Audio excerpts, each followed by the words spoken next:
Whiskers and Whispers, the Gerbil Murder Mystery. The room smelled faintly of cedar and something else, something metallic and cold. Kitty the cat stood tall and orange, an embodiment of languid dignity, her tail flicking with slow, deliberate disdain as she surveyed the scene. Gerbilville was no place for chaos, not in the quiet hours where wheel runners spun and tunnels hummed with whispered secrets. Yet here, amidst the scattered bedding and overturned food dishes, lay the unmistakable horror. The lifeless, cold body of Garnet, the gerbil prince, and the accusation was heavy in the air. "Kitty," they murmured down the corridors. "It's you. Who else?" They pointed claws and twitched snouts, the gall of it, framing a regal cat like her. But Kitty only blinked slowly, her emerald eyes glinting with a dark promise. This was no simple mouse hunt gone wrong. Scene 1. The accusation detective Ferretzin, a wiry beast with twitchy whiskers and a fedora tilted just so, circled Kitty like a low-budget shark. "You were the last seen near the Gerbil tunnels." Kitty sighed, the kind of sigh that spoke of centuries spent brushing off baseless slights. "Detective, I was merely traversing the lounge in search of my morning sunbeam. Garnet's demise is unfortunate, but innocence is a garment I wear finely." "A cat framed? Let's not be naive. Those gerbil teeth are sharp, sure, but your claws, lethal. Enough to silence any squeak for good." Scene 2. The suspects stack up. The alley cats? Too brazen, known for their loud debts and louder paws, but the missing half-moon claw, marks on Garnet's cage, spoke a different tale. Sybil, the snake?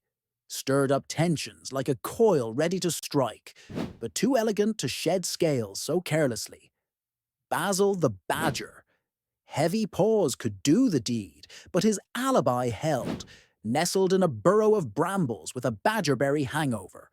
No, this was a puzzle wrapped in fur and feathers, nestled in the small space between trust and treachery. Scene 3. Clues in the shadows. Kitty flicked her tail and pointed to a single threadbare scarf tied in a knot, a piece missing from the Gerbil Kingdom's ceremonial garb. It wasn't hers. "Ah, that narrow weave," whispered a tiny voice. It was Penelope, the mouse journalist, whose curiosity was as sharp as her incisors. "Only a one among us wears such finery, the night raven."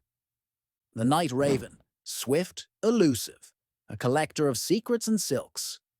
Scene 4. The twist. But just as Kitty plotted her next stride, Ferretzin announced with a twitchy grin, "Wait, there's more. The poison vial found shattered near Garnet, fingerprinted not by any paw, but by claw. And those claws, not feline, but yours, Kitty. Your grooming habits? Meticulous, but not meticulous enough to hide this trace." A murmur rippled. Kitty's emerald gaze hardened. "I did not kill Garnet," she intoned, "but someone wants me to drown in the blame while they scratch their way to power." Scene 5. The unraveling beneath the dim glow of a flickering lantern, whispers carried weight. Sybil's hissed counsel meant more than venom. The alley cat's scuffles concealed more than debts. Kitty narrowed her gaze, stalking towards a cluttered corner where an unlikely alliance had gathered. Feathers, fur, scales, silent, watching. Suddenly, the true architect stepped from the shadows. Thistle, the hedgehog, with spines sharpened on ambition and eyes glinting dark. "Why frame Kitty?" whispered Penelope.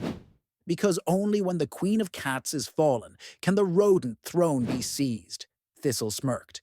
"And I desire the throne." Final scene. Justice in twilight. With a flourish worthy of her regal bearing, Kitty leapt, claws flashing not in attack, but in revelation. She unmasked Thistle's web of lies, untangled the knotted deceits. The gerbil tunnels whispered peace once more. Kitty, tall and orange, purred softly. "Innocence, my dear friends, is a game of patience, not claws." And so The shadows shifted, the whispers settled, and the ruling queen of the realm walked once again in sunlight. The stain of framed guilt washed clean in the twilight of truth.